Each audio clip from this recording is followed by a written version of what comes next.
welcome to episode 70 of Late Night Linux, recorded on the 19th of August 2019. I'm Joe, and with me is Phelim. Hello. Yes, Graham and Will are not here for the intro and news bit, but through the miracle of editing, what we recorded a couple of weeks ago will be coming up after the news, and that is Graham talking about his cool new 3D printer. But yeah, let's start with the news then. And we usually start with KDE stuff, and one that I put in this time. Beat me by a bar hair, so you did. Okay. Well, go and tell us about it then. So KDE done fucked up. Yeah, so there was a feature in there. So, well, start off, a Canadian supposed security researcher. I think that's a bit of a stretch, but we'll get back to that. Found a 0 day, and for anybody not aware of what that is, that's like a quinceanera for bugs, except it starts at 0, and I think quinceaneras for 16, so that's not a very good fucking analogy, is it? Anyway, stretched analogies aside, a 0 day, it was allowing executable code to be run within a .desktop file, and every application kind of has a .desktop. It's kind of like not so much as a shortcut, but like a shortcut and meta information, all the multiple language strings for an application, so the file manager and various parts of the interface can display the right icons and things like that. Yeah, so it knows where to put it in the menu, stuff like that. Exactly, yeah. And so that had a ability to execute code, like shell commands. Why would you do that? Well, they don't know. That's the worst part. They can't remember. I'm sure somebody had a great idea at a time and thought, that'll be great, and we can do this. It could have well been something like, applications changing depending on, I don't know, time of day or output other commands. I mean, yeah, I can see ways you could use it. But yeah, sometimes you shouldn't. And this is one of these cases. But this guy has decided to go on Twitter and publish it as a 0 day because he decided not to tell the KDE developers, which is pretty shitty. Yeah. Well, it was just before DEF CON, wasn't it? He wanted to make a bit of a name for himself. Yeah, he was looking for a 0 day. Yeah.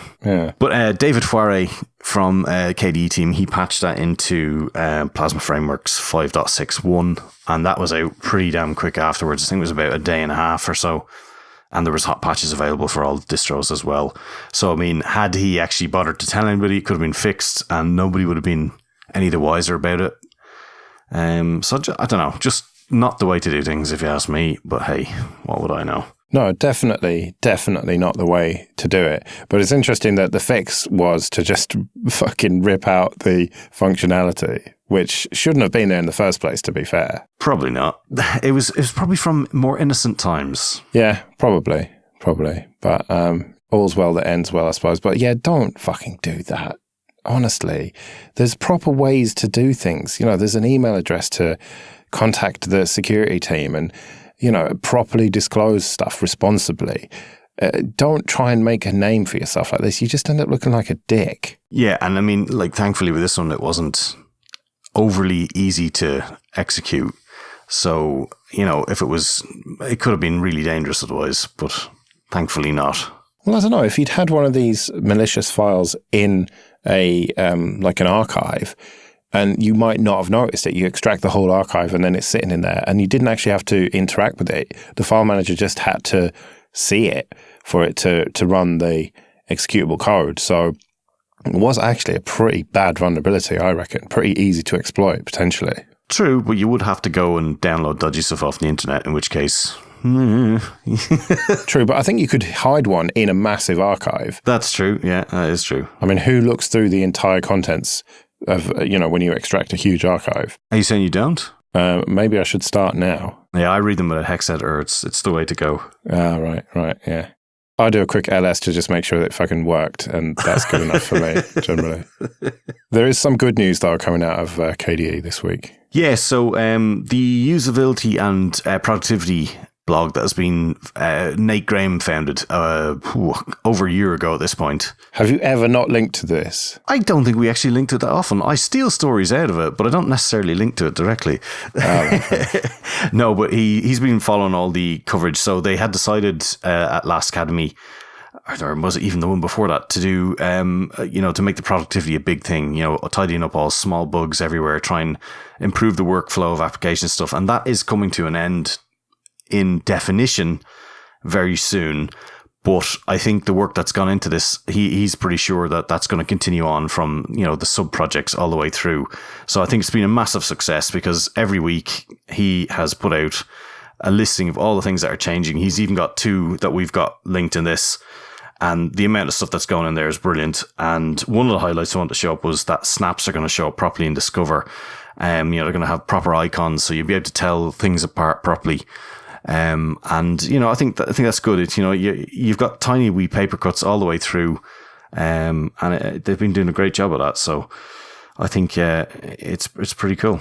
But not just snaps, you got Flatpak and app images. Exactly, yeah. So all the covered, and Discover, I think if you consider how bad Discover was, well, okay, bad is possibly not the right word, but raw Discover was back at the start. It's getting towards being a very useful graphical user interface for package installs. Mind you, I don't know why anybody would not want to use apt on its own, but hey, there you go. Well, that's what I was going to say. Yeah, I'm sure that none of us would be using this regardless. But I think that most people do. I mean, according to people in the know, like Popey and Wimpy, people who have access to data and, access to studies and stuff like that, I think a lot of people do actually use graphical package managers. I mean, I will sometimes use Synaptic if I'm feeling extra noobish and want to have a GUI, but a full-blown GUI to me just seems like overkill. But a lot of people use it apparently, so I think it is important to have this support in there. I think one of the big bits of data to prove it is when they kind of spotlight a certain application, suddenly that gets shitloads of downloads, and so obviously there are a lot of people using the GUI package managers. The clue's in the name, I guess. Discover.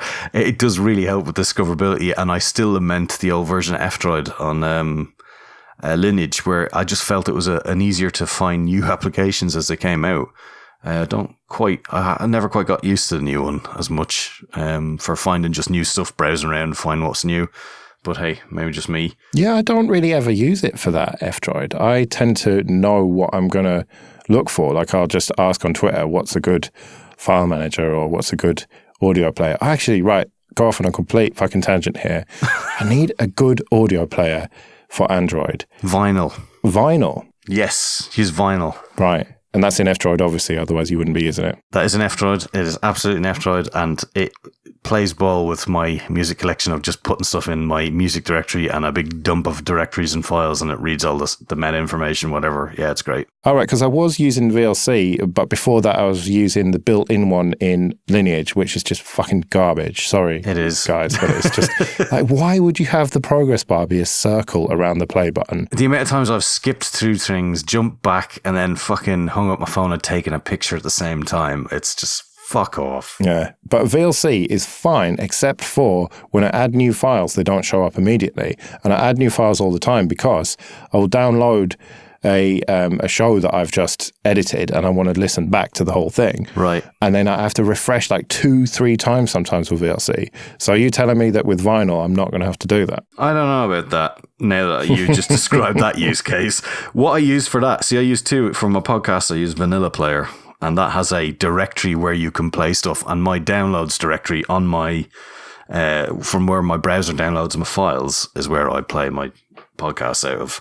Because I download them and rename them using my hokey fucking web page that I built myself. Yeah. That sucks all the RSS feeds and then spits them out into a chronological format. Because it used to annoy me back when I would not be up to speed with a certain one, and then they would ruin the news of the previous show. So okay. I have issues, but fair enough. There we go. All right, well, you're going to have to send me links to these ones on F-Droid, and I'm going to try them out and see which one's the best. Because it can't be that hard to make a fucking audio player. Jesus. Yeah, I know. But then it would involve learning Java, and nobody wants to fucking do that. Yeah, true. All right, well, the huge news of the year, as far as I'm concerned. Xfce 4.14 has been released, and this is the huge move to GTK 3. We talked about it, I think, last time, didn't we? The beta of it or whatever. Yeah. But yeah, now it's out. It's going to be in Ubuntu 19.10. It's in the daily images already. I've checked that out.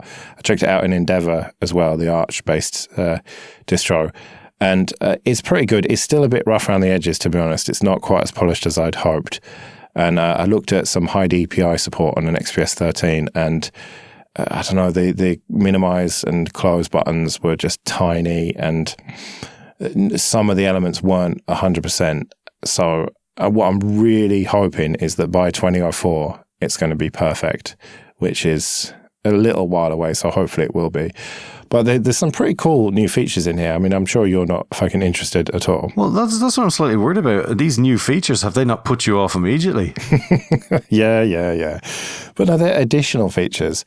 Like in the display dialog, in the settings, you've got an extra tab now where you can set up profiles. It's a bit like Xrandr or whatever, and you can save profiles of your different screens and stuff, so that if you move in between offices or whatever, where you've got maybe a different resolution or whatever. I did test it and it didn't work very well once you rebooted, but it's getting there. Early days. It is early days for this. And there's quite a few other little features as well. I mean, there's some big features, but it does seem to me like the GTK3 stuff is the huge one. And like for example, the screen shooter, as it's called, the screenshot tool. Now you can just, instead of having to hold Alt to do just the window, you can then go in and select whether you want the whole screen, the window, or whether you want to kind of drag a box. I presume this has all been in Plasma for many years.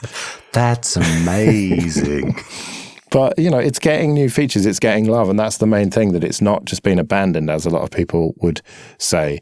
And, you can say, oh, well, GTK4's come in or whatever, but it is getting there. It isn't dead yet. It's just a flesh wound or whatever. Get on the cart. Yeah.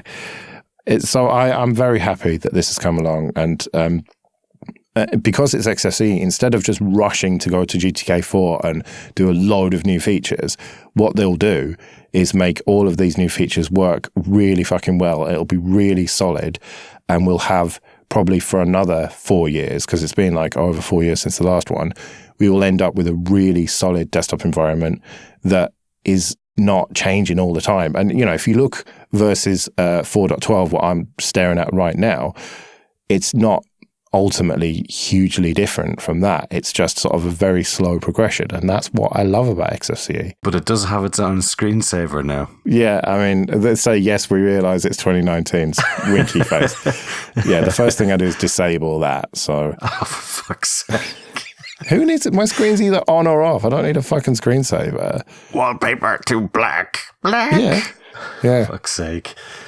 Right. And they've brought in some projects as well into Xfce, Catfish, which is quite a funny name, really. Is that not a really dodgy scam? Hey, Joe, you've been catfished by Xface. Look at you.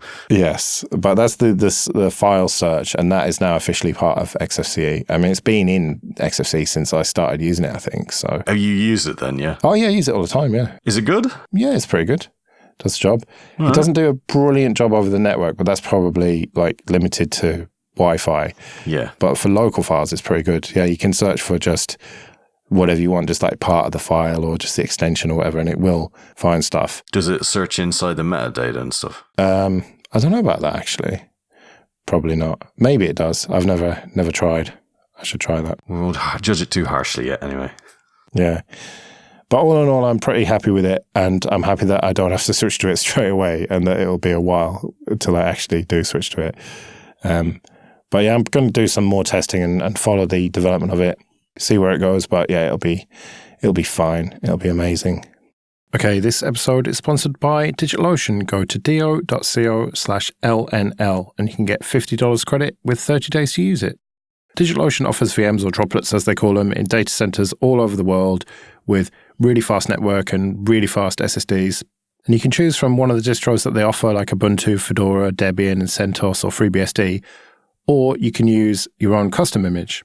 And you can take those distros and build them up exactly how you want. Remember, you've got complete root access to these. Or you can go for one of their one-click apps, like LAMP and LEMP stacks and WordPress, Discourse, GitLab.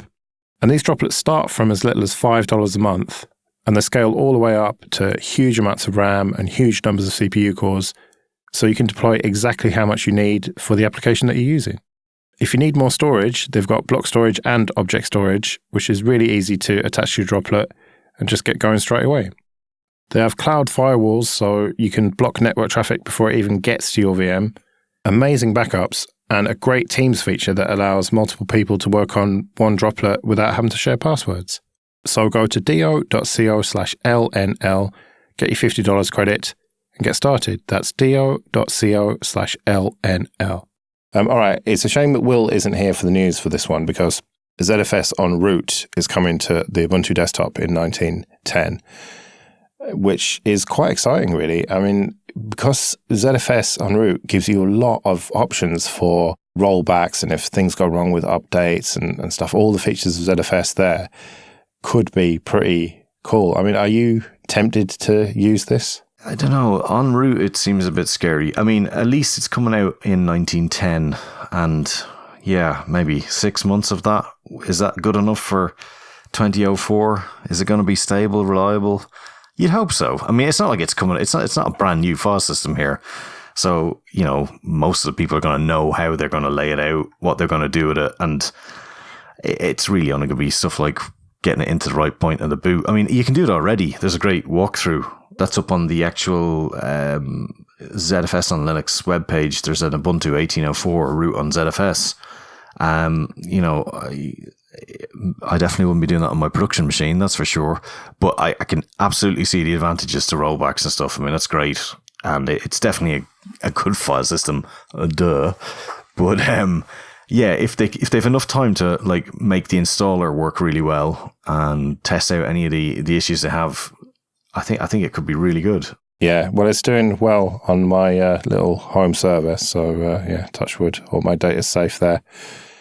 All right, well, let's end with, I suppose, sad news in a way. Richard Brown is stepping down, or has stepped down, as the openSUSE chairman. This has somewhat come out of the blue, really.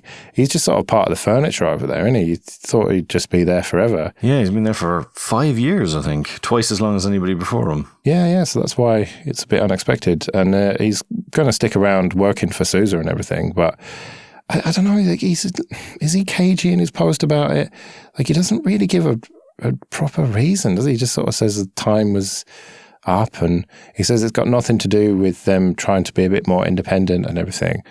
I feel like there's going to be more coming out of this at some point. But I don't know, what was your read of it? Yeah, I don't know. I imagine it's kind of, if you've tried to run something, well, not run might be the wrong word, but direct something in a particular way, and now they're making it more open, more community-based, maybe you have to step aside at that point.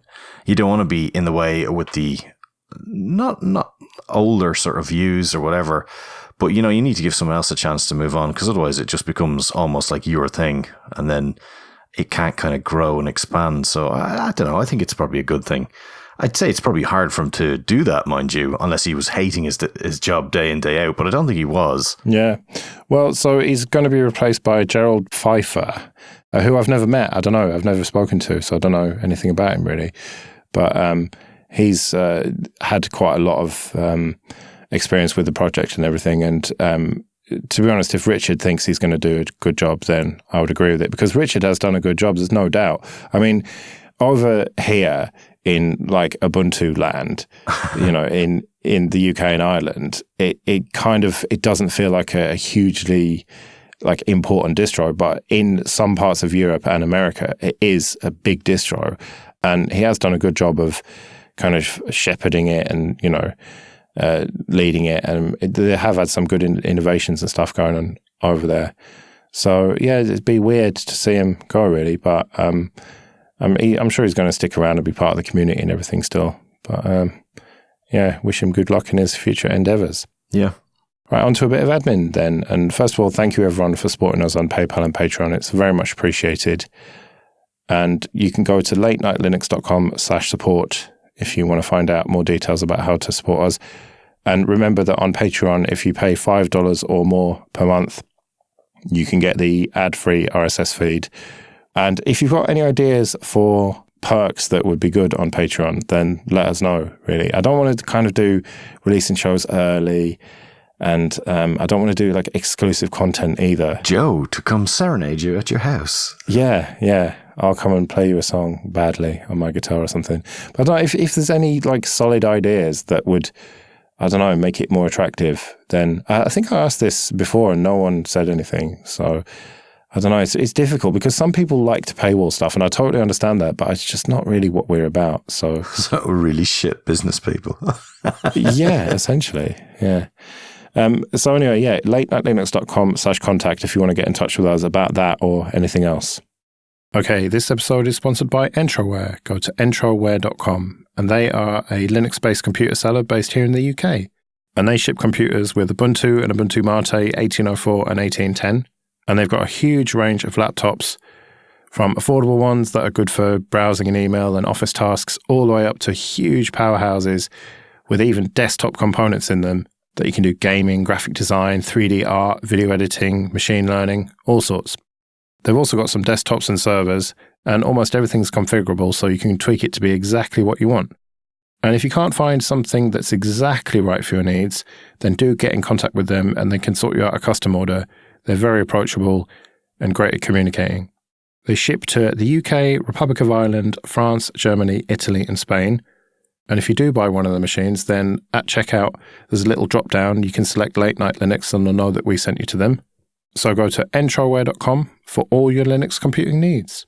So you've recently bought a 3D printer, Graham, and I hear that it is pretty much open source. So you're going to have to tell us about this. Yeah, I mean, 3D printers aren't new, but they're getting to a stage now where, like, ordinary mortals. In fact, I built it with my daughter.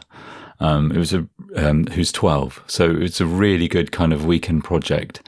The model I bought was made by Prusa. It's a copy of a printer called Ni3, which is the Prusa, and loads of those printers are based on the RepRap project, which I don't know if you remember. It's from the mid 2000s. It was a project from the UK where they tried to create a printer that could build its own parts to help with accessibility. And the RepRap was responsible for that huge explosion in 3D printers that happened after that. And so there's a whole 3 or 4 generations down the line of printers built and based on the RepRap, and Prusa makes printers based on the RepRap. And the Mark III that we built is one such. It's like 26 parts printed with the very same printer that you use to put together with the circuit board. And there's a steel frame, and there's like a powder coated metal plate for putting your models on. But really interesting putting something together this complicated that requires,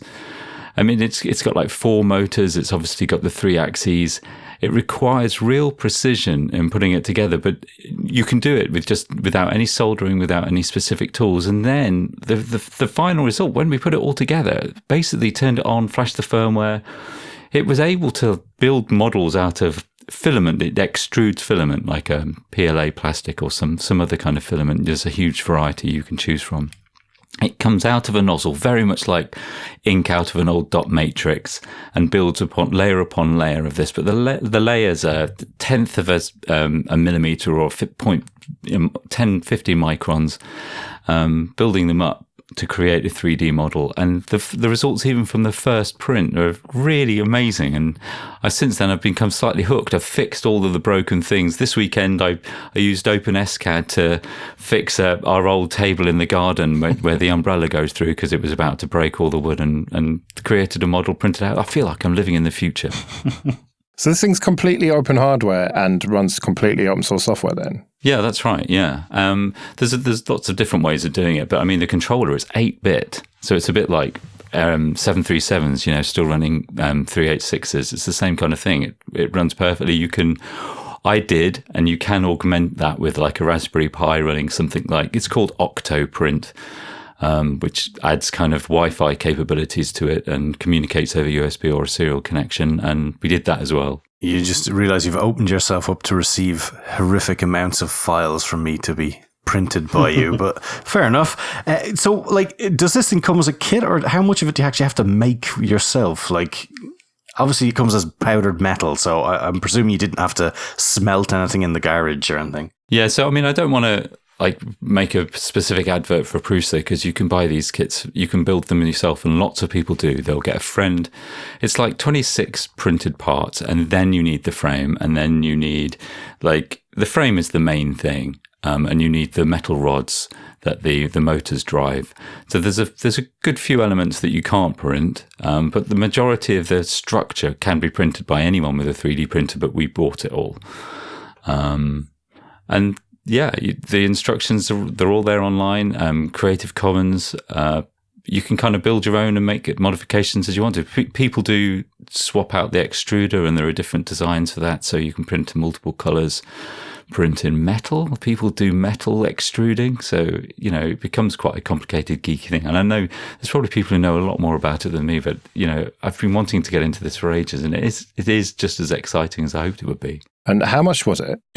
I think it was £600. What? Yeah. It's an expensive one, the Prusa. Jesus. And how big a thing can you print with it then? I don't know off the top of my head. Probably about a volume 25 centimetres squared. I'm just looking at the base. It looks about that. It's quite a big volume. Oh, right. So not those tiny Yoda statues and stuff like that. You can actually print useful things with this. You could, but then it's the practicalities of printing that. So I created a bottle holder for my bike at the weekend, and that took 14 hours. So like I don't know, an object that has a volume of 23 centimetres cubed is going to probably take days. So you wouldn't practically do it, although it's remarkable how well the precision holds up over a 12-hour printing. I must say, when I first saw a 3D printed object, I was a bit disappointed that it had those kind of weird, rough lines on the edges. I presume that hasn't improved massively. I mean, I've obviously seen those old ones. It's got a lot higher resolution. Also, I don't know what the real term for it would be in 3D printing.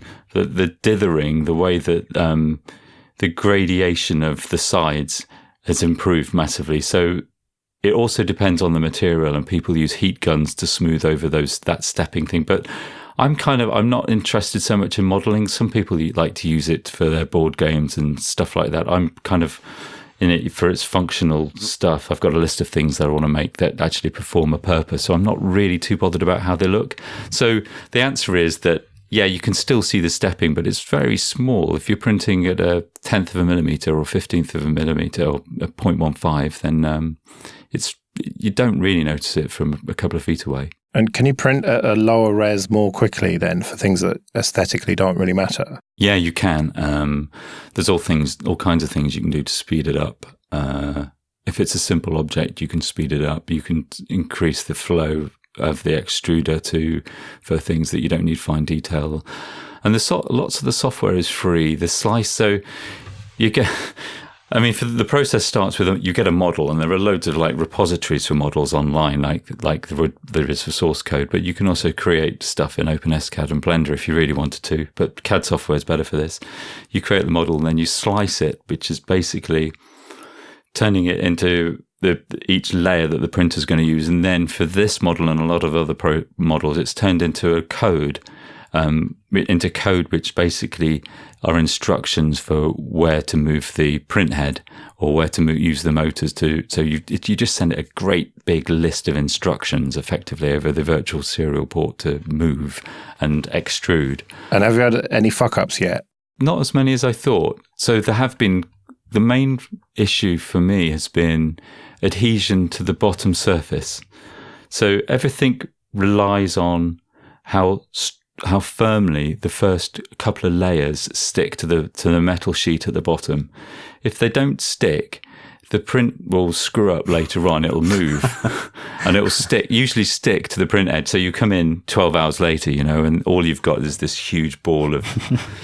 So it takes a while to get that right. In fact, there's very, very fine calibration for squishing that bottom layer at the right heat to be able to get it to stick to the bottom while still being able to build layers on top of that. Once you've dialed that in, it's been foolproof. And I've bought cheap filament off eBay, and that's worked. I mean, people say that you can have all kinds of problems depending on the quality of the filament, and you need to have the exact kind of volume being fed through the extruder. That's important. But I haven't had any problems. Really, the very first thing I printed worked really well, and there's been a few mess ups, but it's to do with slicing. You need to kind of build this sixth sense over whether something needs support. If you're creating a bridge, for example, and you're actually printing with a melted plastic, the bridge is just going to collapse. In those cases, you have to use the slicing software to build support underneath the bridge so that you can then just pull off those supports once the model is printed. And the software handles all of that. Open source software. You said you'd built a bottle holder for your bike. Is the plastic not really brittle? Is that not just going to break? There's a huge variety of the plastics that you can use. People use commonly one called PLA, and it's biodegradable, which is pretty cool. But PLA is a little bit brittle. It starts to go a little bit weak at 60 degrees, but it's supposed to weather well, and it works okay. And I've used it, and it seems strong enough to me.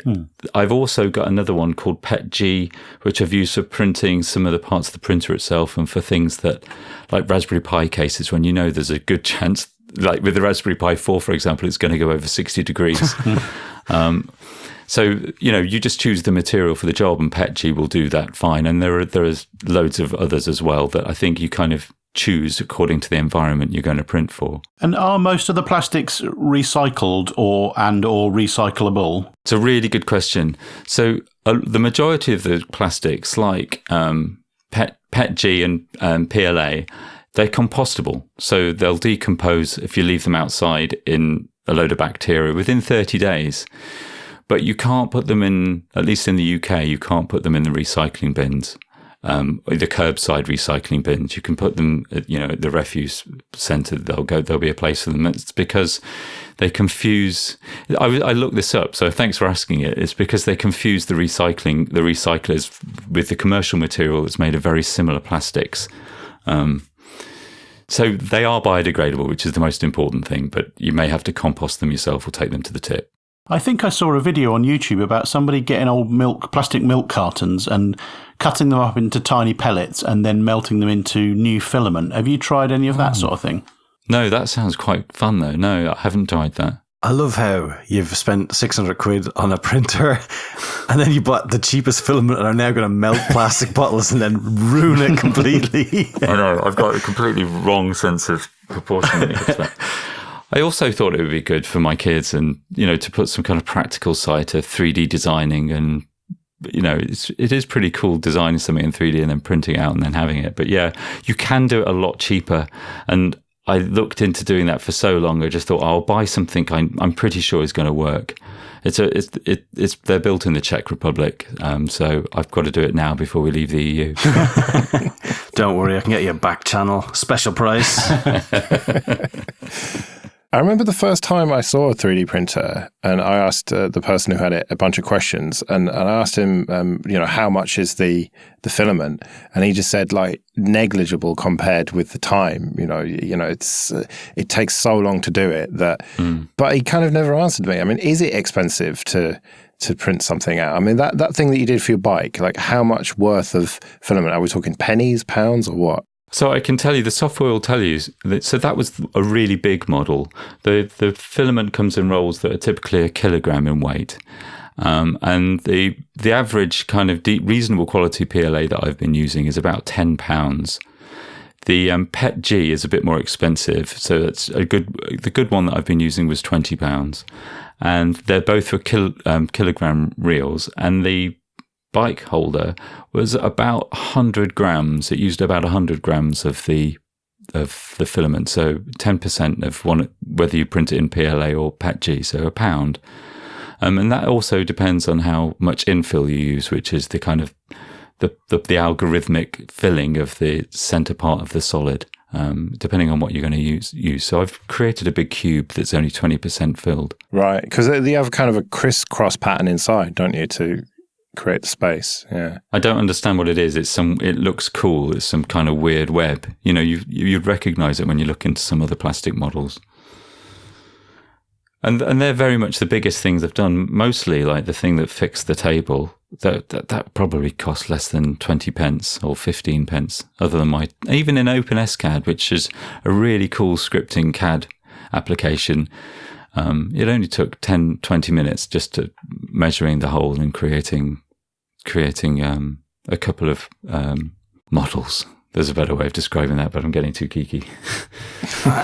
What is a scripting CAD when it's at home? So, like computer-aided software design, you like kind of drop cylinders and cubes and toruses and things like that, and then you kind of move them around and you adjust their properties. OpenSCAD, which I'd been aware of but not used before, does all that with a very, very simple scripting language. So there's a function called cuboid, and then it will take the X, Y, Z. And you just type that in a small editor on the left, and then it appears in the right. So the great thing is that when you create, like for that table, for example, I created a big cylinder, flattened it down, and then created a smaller cylinder. And I put the smaller cylinder in something that would subtract from the union of the other cylinder. Just so it sounds more complicated than it really is. It sounds like fucking turtle paint or whatever that thing was called. No, it's not. It's just it's about 5 lines. But when I printed it out and it was the wrong size, all I had to do was just delete reduce the number by a single millimeter or add it, and it fitted. I didn't have to do any dragging and dropping or manipulating in the GUI. It's a lot easier than I made it describe. Put a sphere in. The add subtract was just so that I could create a hole through the middle of the disk. It wasn't a lot of parentheses in the script, was it? No, there's a little bit, but that's the power of it. It wasn't Lisp, was it? Hey, it could be. Because I think I found out that was my dad used to do AutoCAD drawings, and it turned out there was a little console down the bottom, which actually was all Lisp, which... It's like combining 2 of my worst nightmares into one, 3D drawing and Lisp. Well, I didn't have to learn any of the peculiarities of whatever the language was. So because it wasn't Lisp then? No, I mean, it was just common sense if you've done any simple scripting or programming.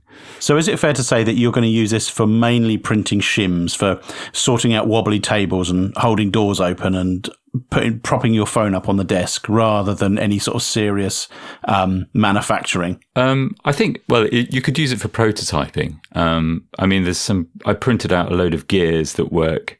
You couldn't actually create in real life because the gears have I can't remember what there's a specific name for the way these gears function. They're printed in place so that they turn in place. You couldn't actually print them separately and then put them together.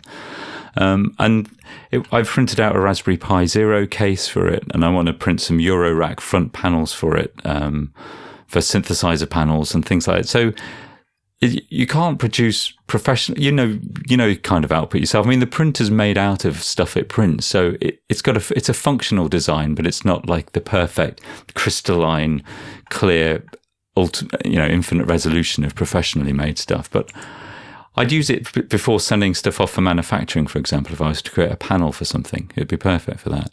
So presumably, because it's all open source and everything, people have hacked it and done all sorts of crazy new shit with it. That must be a whole subculture. Yeah, and the Octoprint, which is the software running on the Raspberry Pi controlling the printer, it uses a huge plugin architecture that people have written plugins to do everything from synchronizing it with your house lights to slicing and dicing all with one single drag and drop operation from your phone. And I've only taken like first step into this kind of world, but it's already huge and well established, I think, because the RepRap has been around for over 10 years. The main question though is this going to be like everyone else who gets a 3D printer, who uses it fuckloads at the beginning and then just dwindles to the point where it gets stuck on a shelf and never used again? I don't know. You have to ask me in a year. I hope not. I've wanted one for a long, long time. I mean, we used to write about it a long time ago, and they always seemed too expensive then. I just wanted something that worked, and I've still got a huge list of things that I want to try and print off. So maybe when I've exhausted that list and it comes down to a couple of things every month or two, maybe, but I hope not. Have you also got a sandwich toaster? I really want one of those. They're really delicious, but then again, for a few days, and then you don't use it. You'll have to use the KD Atelier package and let us know how that goes with it, if it's any use. No, I haven't tried it. No, I'll give it a go. Trust you to find something KDE related, Phelim, honestly. Well, fucking too right. Keeping it real, man. No, but one thing, for example, is, do you remember the synthesizer I was telling you about that is missing its buttons? I can't buy those buttons anywhere. And I'll be able to model them and replace ancient buttons in an old synth. Sure, I could have used a couple of plastic lids I found on something, but no, I've spent £600 on a printer. Now we've got to the actual reason why you bought it, let's face it. You guys are learning far more about me than I'm willing to let you know. Well, now that I know you've got one, I'm going to have to try and find shit that I can't remember what it was. There was something that I wanted to print. A new dashboard for my car. Actually, there is a bit on the dashboard of my car that's fucked and could do with a replacement, but that car's old and shit and I don't care. Presumably you've just got it running 24/7 at the moment then, because it takes so long to print anything. Well, it's in the room that I work, so I've been running it at the weekend, doing smaller jobs in the evening, because it's pretty quiet, and I think it's a lot quieter than previous generations. But you can't really sit and concentrate or have meetings in the same room with it. And I'm slightly concerned about running it unobserved. So one of the things with the Raspberry Pi is I attached a webcam to it.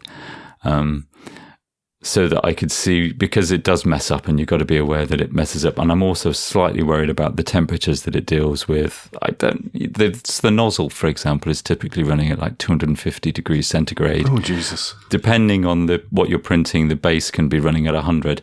And I don't know whether it's a fire hazard or not, but I wouldn't really like to leave it, in the garage somewhere happily printing, or overnight downstairs.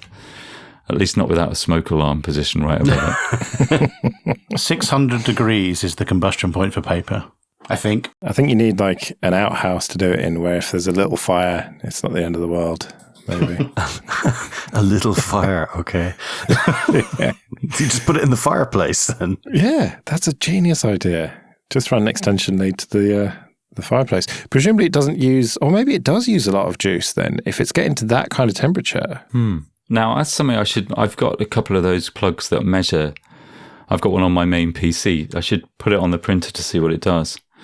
I'm also interested, I've no experience of this, but there's a new generation of printers that use print in resin. So there were commercial printers. So there's basically a reservoir of resin, and commercial printers use a laser to focus light within this resin that solidifies within the resin to build a model.